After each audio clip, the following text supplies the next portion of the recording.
Hi friends. आज हम discuss करेंगे फ्रेंड्स कि जब आप इंटरव्यू के लिए जाते हो एज ए फ्रेशर, जो लोग फ्रेशर्स होते हैं, जो लोग बिल्कुल बिगिनर्स लेवल में होते हैं, तो क्या क्या क्वेश्चंस पूछे जाते हैं। और सबसे बड़ी यहीं पे चुनौती होती है कि आप इसे कैसे रिस्पॉन्स करोगे। बहुत सारे लोग होते हैं कि हेजिटेशंस होते हैं बिकॉज उनकी फर्स्ट इंटरव्यू होते हैं। देन उनकी घबराहट तो होना लाजमी है बिकॉज कि उन्हें पता होता है सब कुछ कि क्या उन्होंने पढ़ा है, कैसे प्रोजेक्ट्स कंप्लीट किए हैं, बट एज इनिशियल लेवल कुछ ना कुछ तो प्रॉब्लम आती ही है। उसी प्रॉब्लम को दूर करने के लिए आज मैंने कुछ FAQ सेक्शंस बनाए हैं जो मैं आज डिस्कस करूंगा। और मैं वो अगर आपने सही तरीके से समझ ली तो डेफिनेटली इससे ज़्यादा कोई क्वेश्चंस नहीं पूछते जब आप फ्रेशर्स लेवल पे अप्लाई करते हो। ओके, सो लेट्स स्टार्ट कि आज के वीडियो में हमने ऐसे FAQ में क्या क्या डाला है, क्या क्या ऐड की है। राइट। सो फ्रेंड्स, अगर आपको ये वीडियो पसंद आता है तो आप मेरे चैनल को सब्सक्राइब करें, वीडियो को लाइक करें और कमेंट ज़रूर करें। ओके, सो फ्रेंड्स, सबसे इम्पॉर्टेंट है कि जब आप फ्रेशर्स लेवल पे आते हो तो जो क्वेश्चंस होते हैं वो किस तरह के क्वेश्चंस होते हैं। तो वो पूछ सकते हैं कि what is SEO and why it important for the website.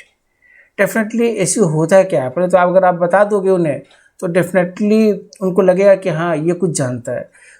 SEO stand for the search engine optimization and it important when आपकी जो सर्च की जो रैंकिंग होती है, बिल्कुल अगर प्रैक्टिकल वे में आप उसे बताते हो तो definitely they will be consider for your the selections process जो होते हैं। Okay, so improve the search engine visibility. जब आपके कोई कीवर्ड से आप किसी कीवर्ड्स को आप साइट को रैंक कराते हो तो वो SEO के थ्रू ही होते हैं। Okay, so definitely this one is the organic SEO not a paid traffic. और ये इसमें सक्सेस जो रेट होती है वो बिल्कुल एक्यूरेट होती है और जो कीवर्ड्स रिसर्च होते हैं वो भी बिल्कुल एक्यूरेट रिजल्ट्स आते हैं बिकॉज आपका जो कॉन्सेंट्रेशन होता है वो प्रोमोशंस पे होता है कि अगर हमने कोई कीवर्ड्स यहाँ पे लिखा और जिस कीवर्ड से आपकी रैंकिंग आ रही है, सो डेफिनेटली सबसे इम्पॉर्टेंट क्या है, यही है।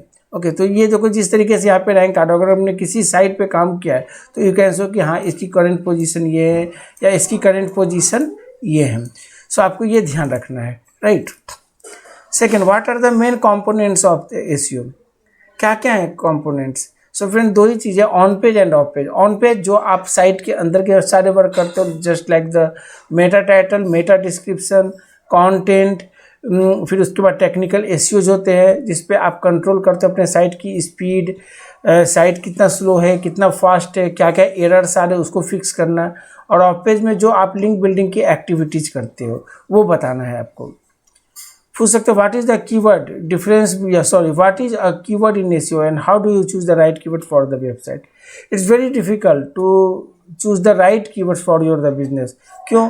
Because if you are not understanding the business कि क्या बिजनेस है ऑलरेडी और उनके क्या प्रोडक्ट्स है, क्या सर्विसेज है, तब तक आप कीवर्ड फाइनलाइज नहीं कर सकते। So you need to be first do competitor website analysis. उससे आपको आइडिया लगेगा कि एक्चुअल में जो हमारी बिजनेस है और उस बिजनेस में क्या डिफरेंस है और हम उसे कैसे सिमिलैरिटी कर सकते हैं। Right. So you can search a particular keywords और आप उस कीवर्ड से डेफिनेटली अपने साइट पे भी रैंक कर सकते हो। कुछ टूल्स को आप यूज कर सकते हो जो HREF होते हैं, सेमरस होते हैं, इस तरह से। और द सेकेंड चीज़ आप ये भी कर सकते हो कि किसी गूगल में आने के बाद मेरे को सपोज को लोग, मेरे को कोई कीवर्ड्स नहीं पता, मैं google.co.in में आता हूँ और यहाँ पे मैं सर्च करता हूँ SEO Noida, only SEO Noida में लिखता हूँ। सो जो आएंगे रिजल्ट मेरे अकॉर्डिंगली कि मैं उसको एनालाइज करूँ और डेफिनेटली देखूँ उस तरह से कीवर्ड्स से किस तरह के कीवर्ड्स लोगों ने यूज़ कर रखे हैं, क्या क्या सर्च टर्म में वो कीवर्ड्स आ रहे हैं। So definitely give you the idea कि किस तरीके से कीवर्ड्स को आपको रिसर्च करना है। सो ये इंपॉर्टेंट फैक्टर है क्योंकि बिजनेस ओरिएंटेड कीवर्ड्स से पे रिजल्ट्स आना वही हमारी प्रायोरिटी होती है, सबसे important. What is the difference between organic and paid search traffic.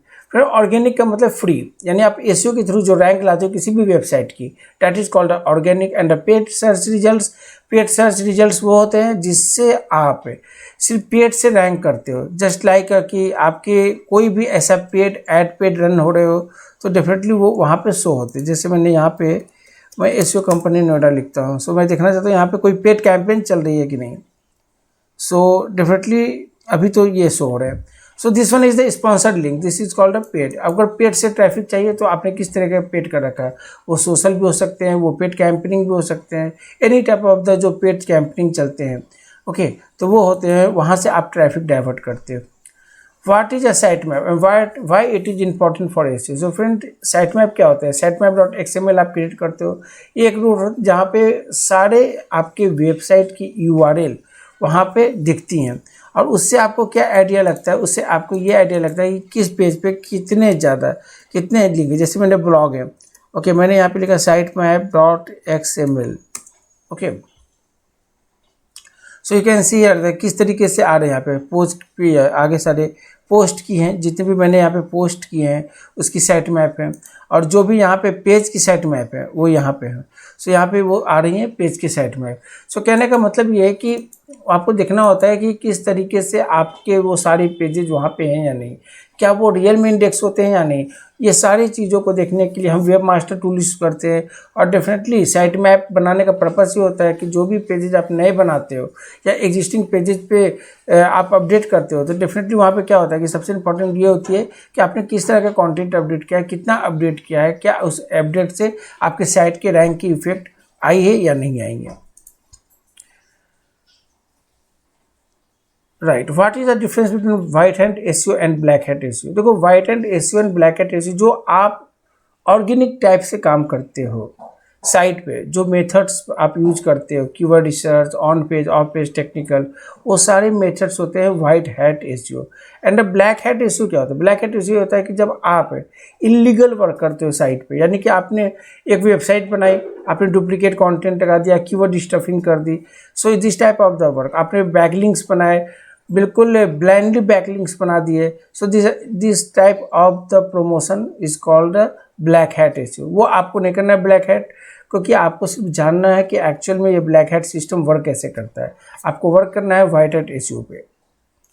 What's the difference between the ये हो गए, what is the purpose of the site audit and how are the key elements it evaluate. देखो SEO audit का मतलब ये होता है कि आप जब आपको कोई साइट मिलता है तो definitely you will be check कि एक्चुअल में साइट में क्या क्या प्रॉब्लम है, then you need to analyze this website. आपको एनालाइज करना होता है कि इस साइट में क्या क्या प्रॉब्लम है, कंटेंट इशूज है, पेज इशूज है, टेक्निकल इशूज है। उसके बाद आप ऑडिटिंग में देख रहे हो कि ऑफ पेज में कि लिंक बिल्डिंग सही तरीके से नहीं बने हैं, कितने को डिलीट करना है, क्या करना है। So every aspects you need to check in the SEO audit. So आपके ऑडिटिंग से ये आइडिया लगते हैं कि आपके साइट में क्या क्या चेंजेस की ज़रूरत है और उसे हम किस तरीके से चेंज कर सकते हैं जिससे कि आप प्रॉपर रैंक कर सको। What is Google page rank and does it still matter for SEO. Friends देखो गूगल डीए डोमेन ऑथोरिटी और मैं पेज ट्रैफिक की अगर बात करें, सो ओवरऑल गोल अगर मैं उस चीज़ों को फिक्स कर देता हूँ कि नहीं इसकी डीए में ले आया 45 बट बिजनेस ही नहीं है, तो वो डीए भी काम नहीं करती है और वो पेज रैंक भी काम नहीं करते।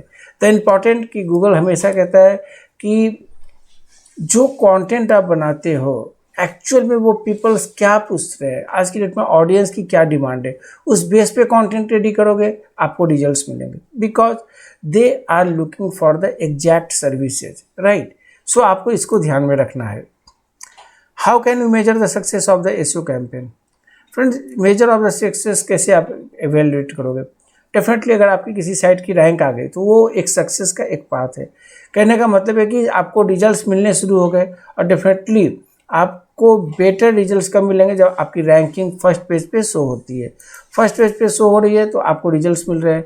अगर आपकी ट्रैफिक अच्छी जा रही है उस पर्टिकुलर कीवर्ड्स पर, डेफिनेटली आपके भी होता है ये इच्छा होती है कि डेफिनेटली मैं और इस साइट में क्या क्या अपडेट करूँ, किस तरीके से अपडेट करूँ, क्या लोगों की डिमांड और है, किससे हम इसे अपडेट कर सकते हैं, क्या वो चीज़ों को हम कितना ज़्यादा एक्सप्लोर कर सकते हैं। तो जितना ज़्यादा बिजनेसेस एक्सप्लोर करोगे साइट पे डेफिनेटली उतने बेटर आपको रिजल्ट्स भी मिलेंगे।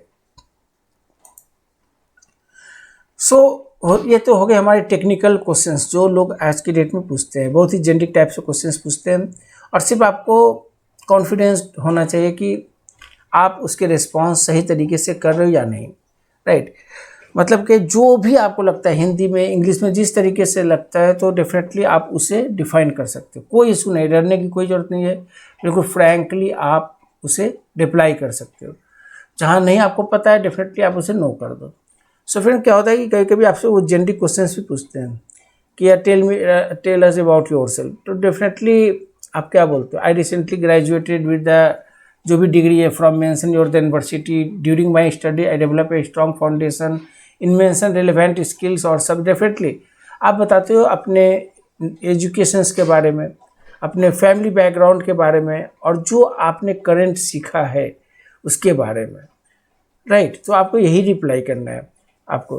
What interest you about the position and our company. Definitely क्यों आप ज्वाइन करना चाहते हो मेरी कंपनी को?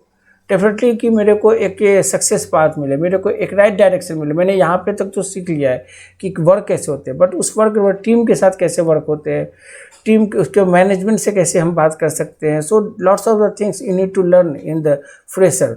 जब आप करते हो तो आपको एक अचीवमेंट, एक रिजल्ट्स भी चाहिए जो आप चाहते हो कि उस कंपनी में आके आप अचीव कर सकते हो। तो दैट्स अ रीजन कि आप इस पोजीशंस के लिए और डेफिनेटली इस कंपनी के लिए जॉब सर्च कर रहे हो।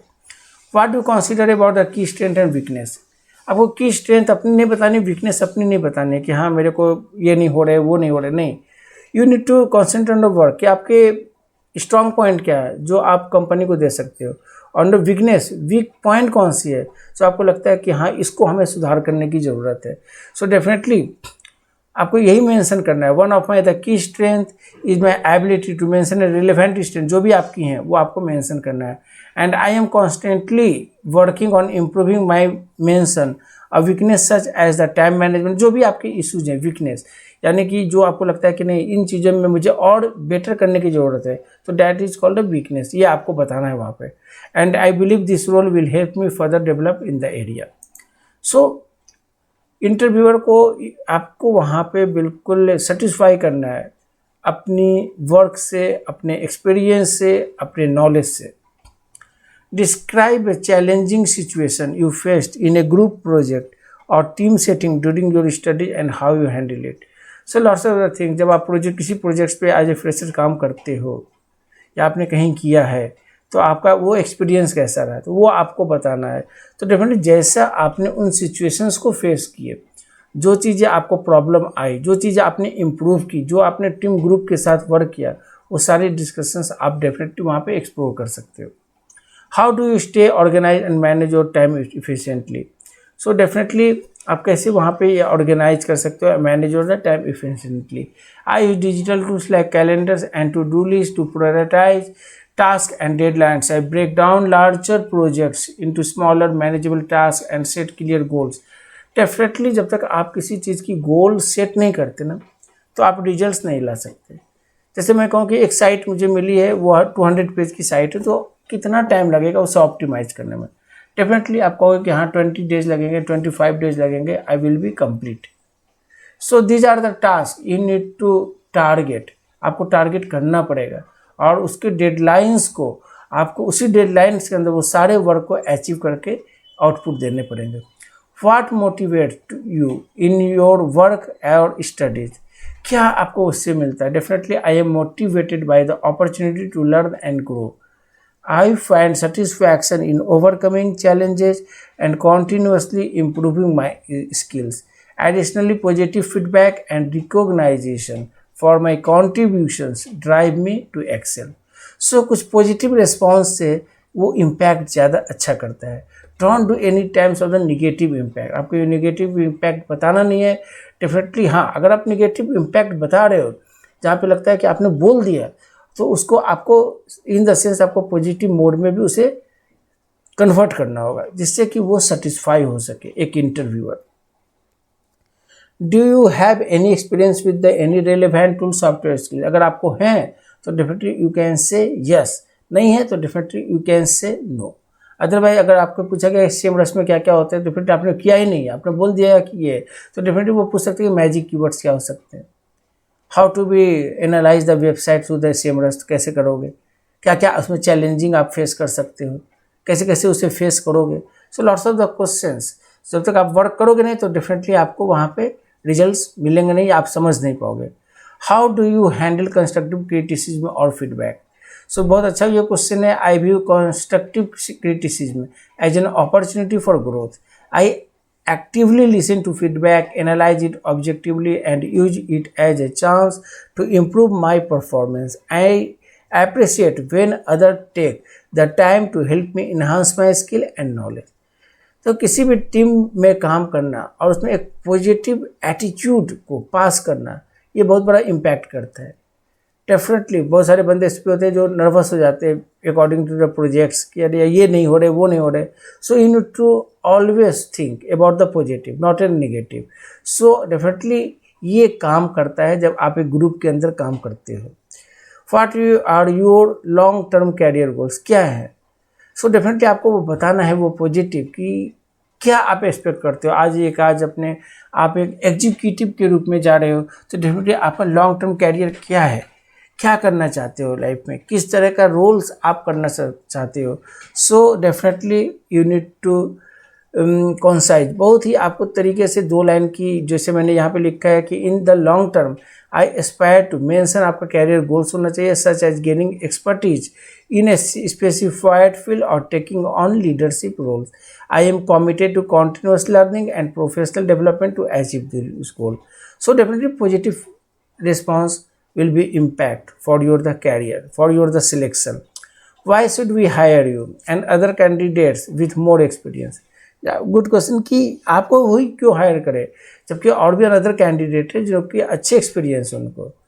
So while I may have limited professional experience, I bring fresh perspectives, enthusiasm and a strong willingness to learn. I believe my academic background and dedication make me a fast learner who can quickly adapt and contribute effectively to your team. So definitely you need to respond very positive. आपको आप response बताना है positively, otherwise आपका वहाँ पे थोड़ा सा वो hesitations जो होती है कि हाँ क्यों हायर करें, आप फ्रेशर हो, तो वो नेगेटिव इम्पैक्ट नहीं लाना है। Definitely I can contribute in your organization because I know how to be handle this things. So definitely आपका जो बॉडी ऑफ लैंग्वेज और जो कहते हैं ना बोलने का तरीका और बिल्कुल यूं करके बात करना, so that's a very positive attitude. You need to make a very confident level कि आपको उस इंटरव्यू में आपको सिलेक्शन होना ही होना है। So friend, these are the some technical question and some generic question they will be asked for in the interview. So definitely अगर आप प्रिपेयर होते हो इन सारे क्वेश्चन से, डेफिनेटली आपको कोई प्रॉब्लम नहीं आएगी और बिल्कुल डरने की जरूरत नहीं है। बिल्कुल बेहिचक अगर आपने कुछ किया है तो डेफिनेटली आपका सिलेक्शन होना ही होना है। So these are the question definitely help you for grow your the career in the search engine optimization. So friends, अगर आपको ये वीडियो पसंद आती है तो आप मेरे वीडियो को लाइक करें, चैनल को सब्सक्राइब करें। हाँ, और अगर कोई भी कमेंट, कोई भी प्रॉब्लम आए तो मेरे को अब डेफिनेटली आप कमेंट्स कर देना, आई will B reply definitely. Okay, तब तक के लिए good day for all of you.